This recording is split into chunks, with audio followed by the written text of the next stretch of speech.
Você chama de discussão boba o momento em que seus filhos me expulsaram da família com sua aprovação silenciosa? Você acha bobo o fato de meu próprio pai dizer que eu nunca me encaixei? Ah, filha, você está exagerando. Camila é explosiva. Você sabe como ela é. E seu pai só quis dizer que você sempre foi diferente. Não, mãe, não tente minimizar o que aconteceu. Durante toda a minha vida, eu fui a filha invisível, a que nunca recebia atenção, a que tinha que se virar sozinha. Eu aceitei isso, mas quando vocês me disseram que eu não fazia mais parte da família, bem, apenas respeitei a decisão de vocês. Mas Carol, família é para sempre. A gente briga, a gente discute, mas continuamos sendo família. Não. Foi o que vocês disseram ontem. E sabe o que é interessante? Durante anos, eu me senti culpada por não ser o que vocês esperavam. Por não ser bonita e extrovertida como Camila. Por não ser carismática como Rodrigo. Eu tentei compensar, isso sendo útil, ajudando financeiramente quando vocês precisaram.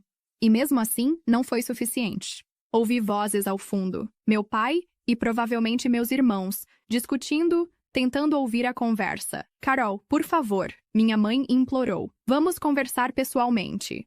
Venha até aqui. Vamos resolver isso como família. Não existe mais família. Mãe, vocês deixaram isso muito claro ontem. Mas o que vamos fazer? Como vamos pagar o aluguel? As contas? Senti um aperto no peito ao perceber que a preocupação dela não era ter me magoado, mas sim como sobreviveriam sem meu dinheiro. Façam como eu sempre fiz. Trabalhem, economizem, construam a própria vida. Eu acreditei em vocês quando disseram que não me queriam mais. Agora acreditem em mim quando digo que não quero mais ajudar. Desliguei o telefone antes que pudesse ouvir mais súplicas. Nos dias que se seguiram, as ligações continuaram. Mensagens começaram a chegar. Primeiro de minha mãe, depois de Rodrigo, finalmente até de Camila. Todas com o mesmo tom desesperado. Todas evitando assumir responsabilidade pelo que havia acontecido. Filha, por favor, reconsidere. Seu pai está passando mal de preocupação. Carol, vamos conversar como adultos. Aquilo foi um mal-entendido. Mana, desculpa se fui dura com você. Você sabe que te amo, né? Não respondi a nenhuma delas.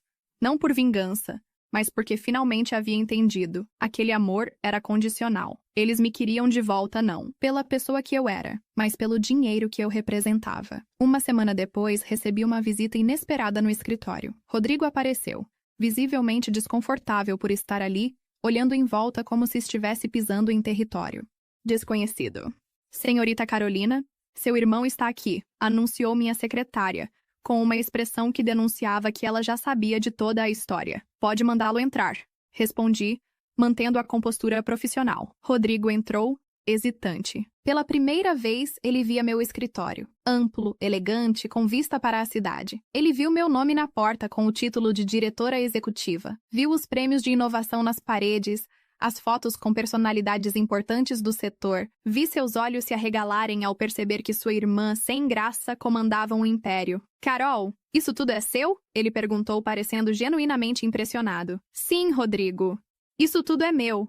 O que posso fazer por você? Ele engoliu, em seco. Claramente não esperando aquela recepção fria. Vim para tentar entender o que está acontecendo, começou, sentando-se na cadeira à frente da minha mesa. A conta, o dinheiro, todo esse tempo era você? Assenti, sem dizer nada. Mas como? Por quê? Por que você nunca contou? Alguém perguntou? Respondi simplesmente. Alguma vez em todos esses anos alguém da família quis realmente saber o que eu fazia, como eu vivia, quem eu era. Ele baixou os olhos, sem resposta. Vocês já tinham criado uma imagem minha. A irmã sem graça, sem ambição, sem vida. Era mais fácil me encaixar nessa caixinha do que admitir que talvez não me conhecessem de verdade. Mas você poderia ter dito. Poderia ter mostrado. Para quê, Rodrigo? Para mudar a dinâmica? Para vocês gostarem de mim pelo que eu tenho, não pelo que eu sou? Ele sacudiu a cabeça, parecendo confuso. Não é assim, Carol. Nós gostamos de você? Não. Foi o que pareceu naquele jantar. Você não faz mais parte da família, lembra? Ele passou a mão pelos cabelos desconfortável. Camila exagerou. Você sabe como ela é dramática. Ninguém levou aquilo a sério. Vocês levaram a sério o suficiente para me expulsar da mesa.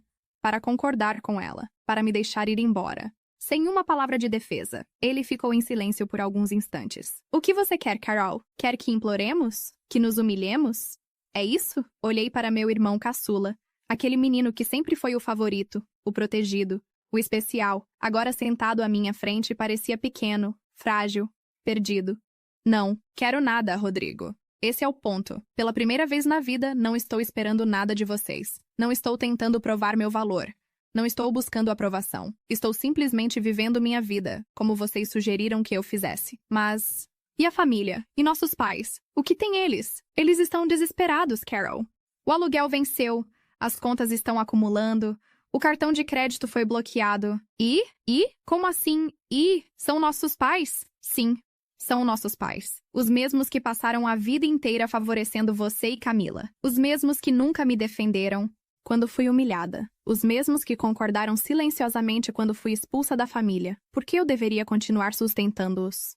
Ele engoliu em seco, sem argumentos. O que vocês querem de mim, Rodrigo? Querem que eu volte a depositar dinheiro numa conta para vocês gastarem? Querem que eu finja que nada aconteceu? Que eu continue sendo a invisível, a irmã sem graça, que agora é útil porque tem dinheiro? Não é assim. É exatamente assim. Interrompi, levantando a voz pela primeira vez.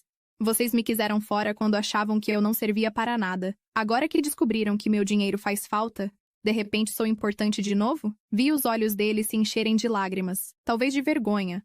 Talvez de frustração por não conseguir me manipular. O que você quer que eu diga para eles? Ele perguntou finalmente, derrotado. A verdade, Rodrigo. Diga que eu finalmente entendi meu lugar, ou a falta dele, nessa família. Diga que respeito a decisão de vocês de seguirem sem mim. E... espero que respeitem a minha de seguir sem vocês. Ele se levantou parecendo 20 anos mais velho do que quando entrou. Isso é definitivo, então? Você vai mesmo abandonar a família? Sorri tristemente. Não, Rodrigo. A família me abandonou. Eu só estou aceitando isso. Ele saiu sem dizer mais nada, e senti um misto de dor e alívio. Era o fim de um capítulo da minha vida. Um capítulo longo demais, doloroso demais. Nas semanas que se seguiram, soube por conhecidos em comum que meus pais tiveram que vender o carro para pagar dívidas.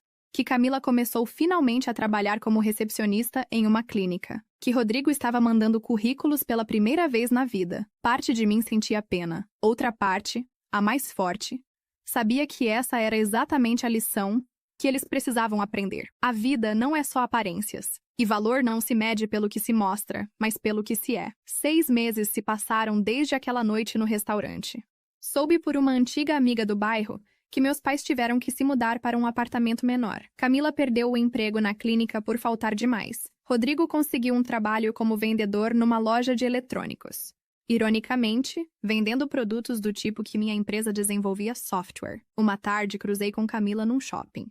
Ela me viu, hesitou, fez menção de se aproximar. Nossos olhares se encontraram por um instante. Eu sorri educadamente, como faria para qualquer conhecida distante, e segui meu caminho. Não havia mais raiva, nem dor, apenas a certeza de que algumas pontes, uma vez quebradas, não devem ser reconstruídas. Meus pais envelheceram sem me conhecer de verdade.